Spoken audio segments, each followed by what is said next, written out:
Wells inspired his students, and he was inspired by them. You could call it a two-way mutual inspiration situation. He invented a collective bargaining game. His Intro to Labor Studies course was a very large class, and he would assign students to different roles: the employer, the employees, community members, local government, law enforcement, and he would key it to local or regional events that were actually occurring. And this game was an amazing success. In fact, one time it got so the students in this auditorium that was in Tillett Hall, the tempers raged and so forth, so at some point somebody called the police.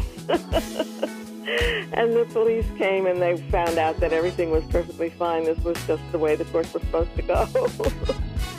That was just an example of the kind of inventiveness and inspiration that Wells engaged in. A lot of those of us who had our hearts and souls at Livingston got reorganized out of the college. Not that we didn't come back frequently and as much as we could, but it's not the same as being there, full time. I think one way of putting it would be we did it our way, because at least before the reorganization in the early 80s, Livingston really was able to do it a different way. It was a very democratic community that really functioned in a remarkably different way from the rest of the university. The ranks of the labor movement in New Jersey, in New York, in Pennsylvania, and around the country are filled with Wells's former students.